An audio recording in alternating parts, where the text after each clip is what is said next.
టమాటా రైస్కి కావాల్సిన పదార్థాలు 5 టమాటాలు, కొంచెం కరివేపాకు, ఒక 4 పచ్చిమిరపకాయలు.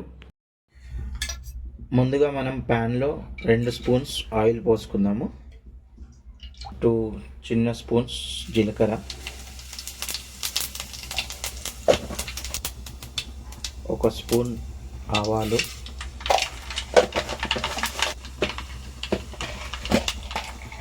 స్పూన్ తాలింపు దినుసులు,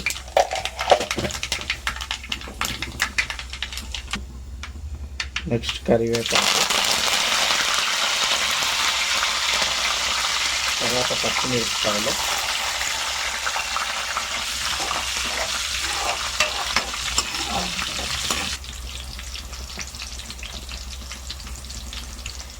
చిటికెడు పసుపు, ఒక స్పూన్ అల్లం వెల్లుల్లి పేస్ట్. ఇవన్నీ వేసాక కొంచెం ఇలా కలుపుకోవాలి.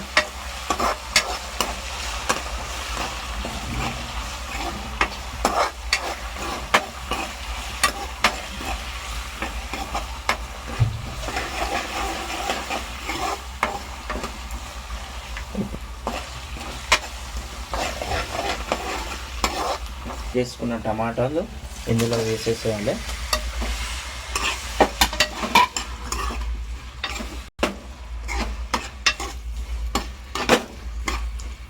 ఇప్పుడు బాగా కలుపుకోవాలి ఒక 2 సెకండ్స్. ఇప్పుడు కలుపుకున్న తర్వాత ఒక 10 to 15 మినిట్స్ బాగా టమాటాలు వేగనివ్వాలి. మూత పెట్టేసుకుందాం. ఇప్పుడు మూత తీసి టమాటాలు ఉడికినాయా లేదా చూసుకుందాం.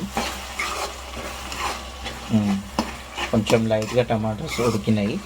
ఇప్పుడు ఇందులో కావాల్సిన పదార్థాలు వేద్దాం. కొంచెం మేము స్పైసీగా తింటాం కాబట్టి ఒక 2 స్పూన్స్ కారం,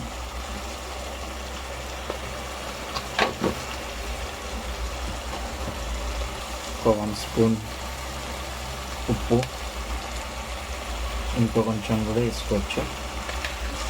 ఒక 1 స్పూన్ ధనియాల పొడి వేసుకుందాం.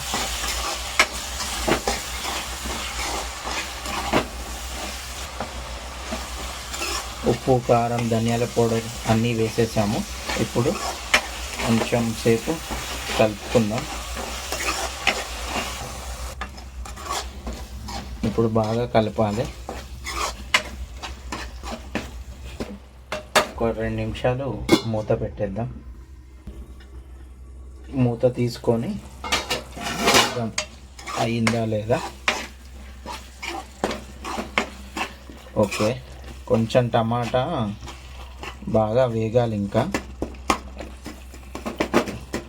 దీన్ని ప్యూరీ లాగా చేసుకోవచ్చు. ఇది నా స్టైల్లో. ఇప్పుడు టమాటాలను బాగా మెత్తగా ఇలా రుబ్బుకోవాలి.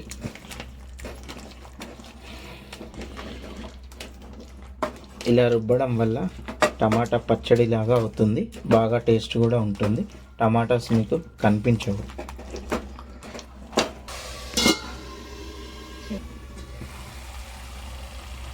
ఒక 2 నిమిషాలు మూత పెట్టేసుకుందాం. ఒకసారి చూద్దాము. ఓకే, టమాటాస్ బాగా ఉడికినాయి. ఇప్పుడు మనం ఇందులో చేసుకున్న రైసు వేద్దాం.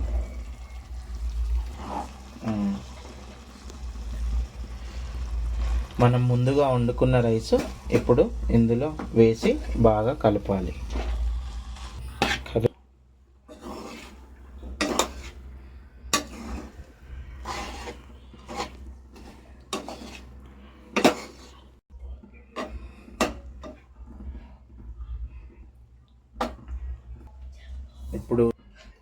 ఇప్పుడు మన టమాటా రైస్ అయిందా చూసుకుందాము. ఓకే, మనం ఇందాక 2 నిమిషాలు పెట్టేసుకుందాము. బాగా కలిపి టమాటా రైస్ రెడీ. ఇప్పుడు మనం స్టవ్ ఆఫ్ చేసి కిందికి దింపుకుందాం. ఫ్రెండ్స్, ఈ వీడియో కనుక మీకు నచ్చినట్లయితే లైక్ చేయండి, షేర్ చేయండి, సబ్స్క్రైబ్ చేయండి. పక్కనున్న గంట సింబల్ నొక్కడం మర్చిపోకండి ప్లీజ్.